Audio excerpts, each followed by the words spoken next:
찬송가 543장을 찬양하며 10월 25일 수요일 새벽 기도회를 하나님께 올려드립니다.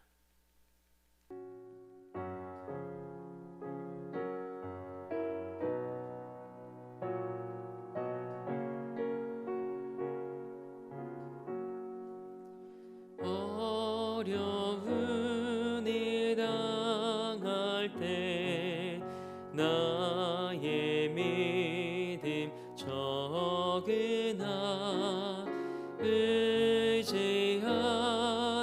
내 주를 더욱 의지합니다.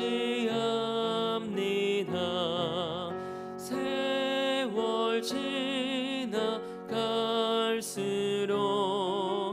의지할 것뿐일세.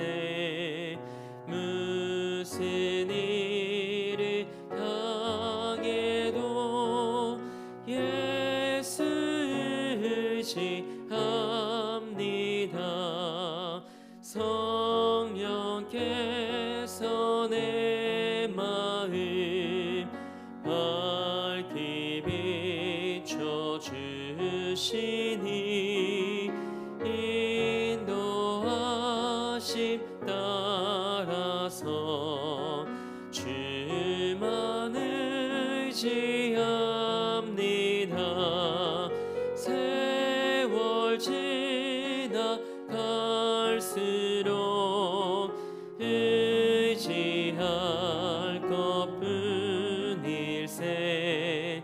무슨 일을 당해도 예수 의지합니다. 밝을 때의 노래와 어두울 때의 기도로 위태할 때 도움을 주께 간구합니다.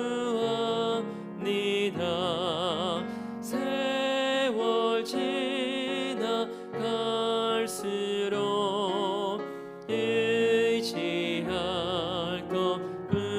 것뿐일세. 무슨 일을 당해도 예수 의지합니다. 생명이 있을 동안에 예수 의지합니다. 천국 올라가도록 의지할 것뿐일세. 세월 지나갈수록 의지할 것뿐일세. 무슨 일을 당해도 예수 의지합니다. 아멘. 사도신경으로 우리의 신앙을 고백합니다.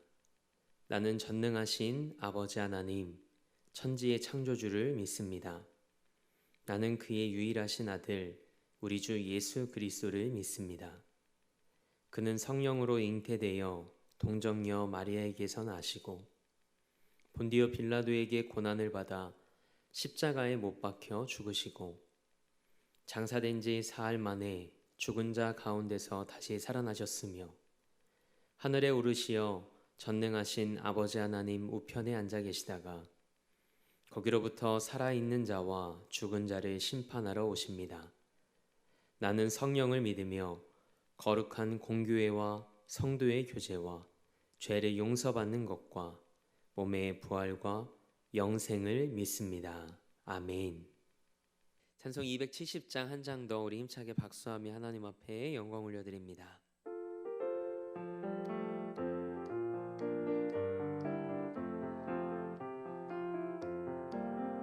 변찮는 주님의 사랑과 거룩한 보혈의 공로를 우리 다 찬양을 합시다.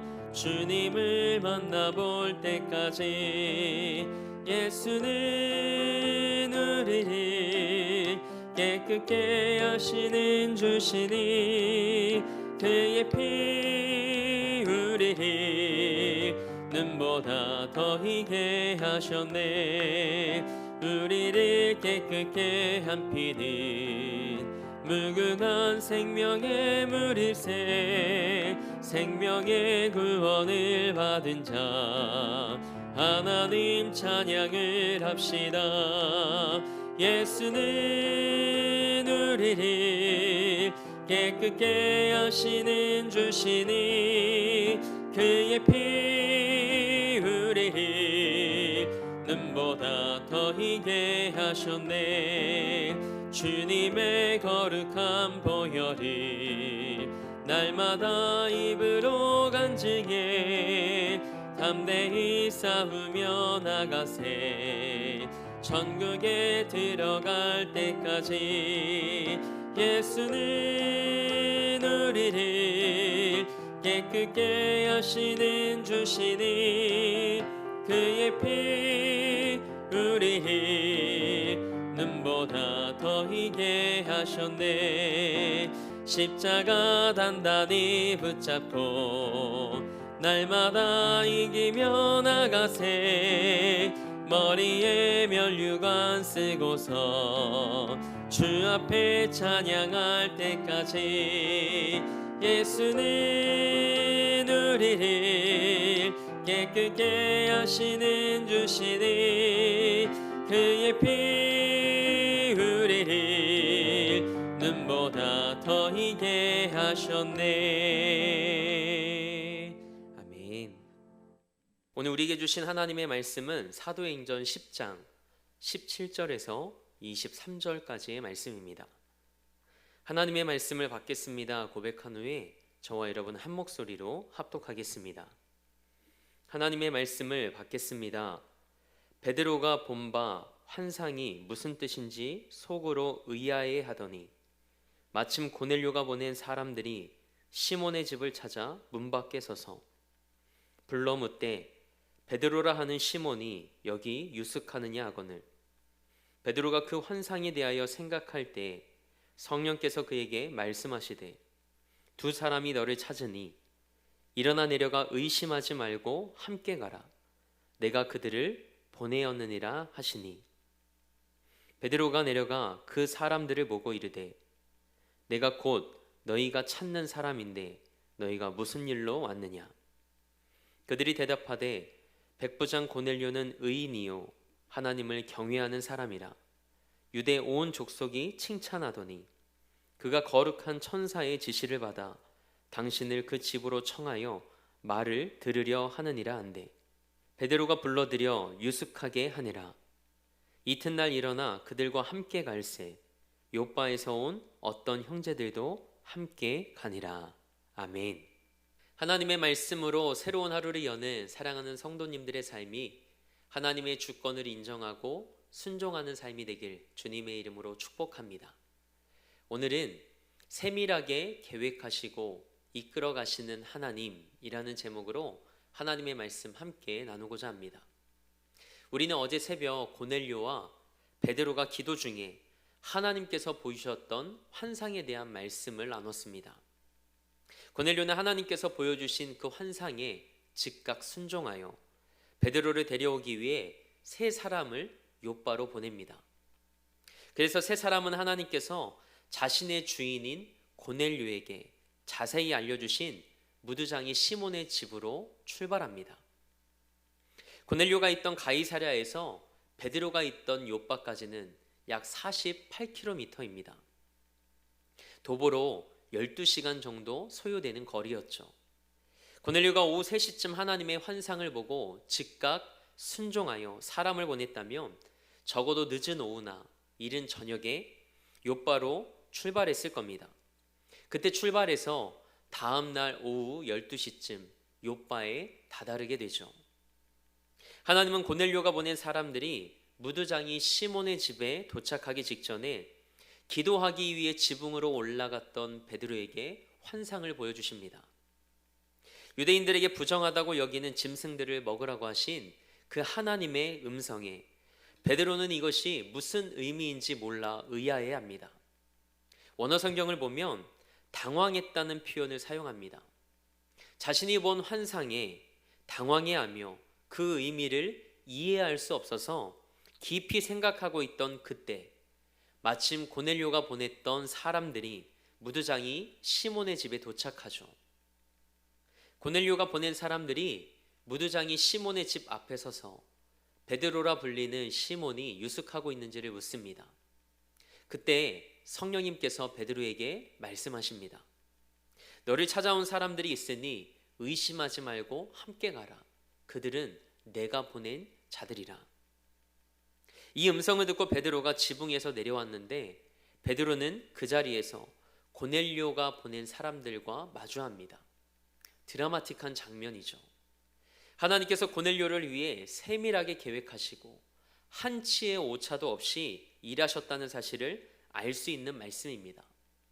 한 영혼을 구원하시기 위해 우리 하나님은 그분의 주권으로 이렇게까지 일하시는 분이십니다.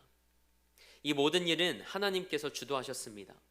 고넬료를 통해 하나님께서 욥바로 사람들을 보내셨고 베드로에게는 의심하지 말고 그들과 함께 가라고 말씀하십니다. 고넬료가 보낸 사람들도 그리고 베드로도 놀랐을 겁니다. 고넬료가 보낸 사람들은 하나님께서 고넬료에게 하셨던 말씀을 듣고 욥바로 왔는데 정말 무두장이 시몬의 집에 베드로가 있는 것을 보고 놀랐을 겁니다. 그리고 베드로는 자신을 찾아온 이방인들을 바라보며 하나님께서 보이셨던 환상의 의미가 무엇인지 깨닫고 놀랐을 겁니다. 하나님께서 베드로에게 보이셨던 환상은 이방인들을 부정하게 여기지 말고 그들에게도 복음을 전하라는 계시였죠. 베드로는 유대인으로서 이방인들에 대한 극심한 편견을 가지고 있었기에 환상을 봤다고 해서 이방인들에 대해 긍정적인 반응을 보이기는 어려웠을 겁니다. 그래서 이를 아셨던 성령님께서 베드로에게 상세하게 설명하시고 명령하셨죠. 고넬료가 보낸 사람들이 베드로를 찾아온 이유를 이렇게 설명합니다. 본문 22절 말씀을 함께 읽겠습니다. 그들이 대답하되 백부장 고넬료는 의인이요 하나님을 경외하는 사람이라. 유대 온 족속이 칭찬하더니 그가 거룩한 천사의 지시를 받아 당신을 그 집으로 청하여 말을 들으려 하느니라 한대. 아멘. 베드로는 고넬료가 본 환상과 자신이 본 환상 그리고 성령의 지시를 생각했습니다. 그리고 내린 결론은 고넬료가 보낸 사람들을 따라가 고넬료를 만나는 것이 하나님의 뜻임을 확신하게 됩니다. 그래서 고넬료의 초청에 응하기로 결정하죠. 하나님은 이 시대를 살아가는 우리에게도 여전히 말씀하십니다. 그러나 하나님의 음성에 귀 기울이고 그분의 음성에 순종하기 위해서는 우리의 생각과 가치관과 관습을 내려놓는 결단이 있어야 합니다. 기도할 때 우리의 앞선 생각과 가치관보다 하나님의 음성에만 귀 기울일 수 있는 여러분과 제가 되기를 원합니다. 그래서 하나님의 말씀에 순종할 때 우리 삶에 하나님의 뜻이 이루어지는 그 은혜를 목도할 수 있길 주님의 이름으로 축복합니다. 베드로와 고넬료가 보인 순종은 결코 쉬운 순종이 아니었습니다. 위험한 순종이었습니다. 고넬료는 로마 군대 백부장으로서 권위와 체면을 내려놓아야 했고 정치적인 위협과 직위 상실과 같은 데미지를 감수해야만 했습니다. 베드로도 유대인으로서의 관습과 가치관 그리고 신념을 내려놓아야 했죠. 이렇게 두 사람은 담대한 순종을 했고 그 순종은 고넬료 가정의 구원뿐만 아니라 이방 선교의 초석이 됩니다. 사랑하는 성도 여러분, 하나님의 말씀은 이해하고 동의하기에 순종하는 것이 아닙니다. 하나님의 말씀이기 때문에 순종하는 것이죠. 여러분과 저의 삶이 언제나 하나님의 말씀 앞에 순종하는 삶이 되길 원합니다. 그럴 때 하나님의 역사하심을 경험하게 될 줄 믿습니다. 고넬료가 보낸 사람들과 베드로를 만나게 하신 하나님의 섭리를 보면 하나님께서 모든 것을 세밀하게 계획하시고 주권적으로 이끌어 가셨음을 봅니다. 그래서 이 땅을 살아가며 우리가 하나님을 위해 여러 가지 일들을 감당할 수 있지만 사실상 그 모든 것은 우리 스스로 한 게 아니라 하나님이 하셨음을 고백할 수밖에 없는 거죠. 우리는 그저 겸손히 하나님의 섭리와 인도하심에 순종하며 도구로 쓰임받을 뿐입니다. 하나님은 고넬료와 그 가정을 구원하시기 위해 마치 잘 짜여진 각본처럼 치밀하고 섬세하게 모든 과정을 이끌어 가셨습니다. 모든 일이 정확한 때에 들어맞도록 하나님께서 주장하신 거죠. 한 생명과 한 가정을 구원하시기 위한 하나님의 열심과 사랑을 엿볼 수 있습니다. 하나님은 죄인들을 구원하시기 위해 지금도 이렇게 일하고 계십니다. 우리는 오늘 말씀을 통해 이 땅에 일어나는 모든 일이 다 하나님의 주권 아래 있음을 고백할 수밖에 없습니다. 하나님께서 한 사람을 구원하시는 일에도 아주 세밀하게 계획하시고 그 과정을 이끌어 가심을 봅니다. 우리의 삶도 하나님의 주권 안에 있고 하나님의 선하시고 완전하신 계획 가운데 있음을 고백하는 이 새벽이 되기를 원합니다.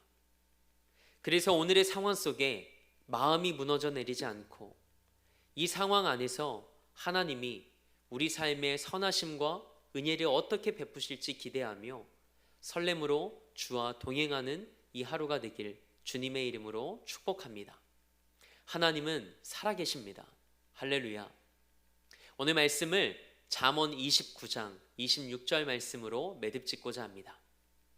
주권자에게 은혜를 구하는 자가 많으나 사람의 일의 작정은 여호와께로 말미암느니라. 아멘. 함께 기도하겠습니다. 우리 삶의 주인이시며 주권자이신 하나님을 찬양합니다. 우리를 향한 하나님의 세밀한 계획과 선하신 인도하심 안에서 오늘도 하나님의 손길을 경험하는 이 하루가 되게 하옵소서. 하나님의 부르심과 인도하심 가운데 그저 겸손히 순종할 때 우리 삶에서 역사하시는 하나님의 주권을 인정하며 하나님이 하셨음을 날마다 찬양하는 우리 삶이 되게 하옵소서. 하나님의 말씀은 이해하고 동의하기에 순종하는 것이 아니라 하나님의 말씀이기에 순종하는 것임을 기억하게 하옵소서.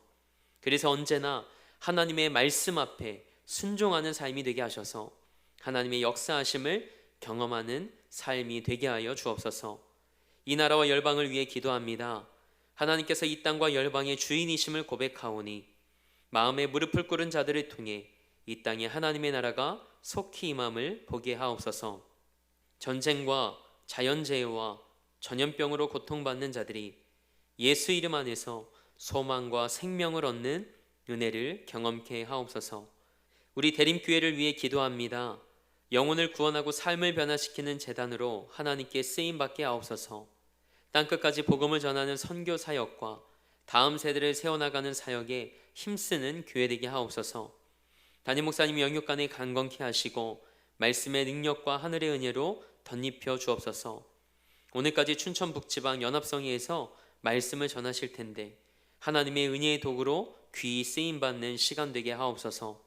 그리고 우리 사랑하는 성도들의 삶과 가정과 일터에 하나님 함께 하셔서 오늘도 하나님이 주인 되심을 고백하는 하루 되게 하옵소서. 특별히 고입, 대입, 취업을 준비하는 자녀들을 위해 기도합니다. 하나님의 도우심과 지혜를 구할 때 살아계신 하나님을 만나는 은혜를 허락하여 주옵소서. 그래서 나를 향한 하나님의 선명한 계획이 있음을 신뢰하며 하나님 안에서 꿈꾸고 믿음으로 주어진 길을 기쁨으로 걸어가는 삶이 되게 하옵소서. 오늘도 삶의 자리를 성전 삼아 미디어 예배로 이 하루를 시작합니다. 사랑하는 성도들의 삶이 하나님의 주권을 인정하며 말씀 앞에 순종할 때 삶에서 역사하시는 살아계신 하나님을 목도하는 삶이 되게 하옵소서. 그렇게 다시 하나님을 기대하며 우리 삶의 목적 되시고 이유 되신 우리 주 예수 그리스도의 이름으로 기도합니다. 아멘. 하늘에 계신 우리 아버지, 아버지의 이름을 거룩하게 하시며 아버지의 나라가 오게 하시며 아버지의 뜻이 하늘에서와 같이 땅에서도 이루어지게 하소서. 오늘 우리에게 일용할 양식을 주시고 우리가 우리에게 잘못한 사람을 용서하여 준 것 같이 우리 죄를 용서하여 주시고 우리를 시험에 빠지지 않게 하시고 악에서 구하소서. 나라와 권능과 영광이 영원히 아버지의 것입니다. 아멘.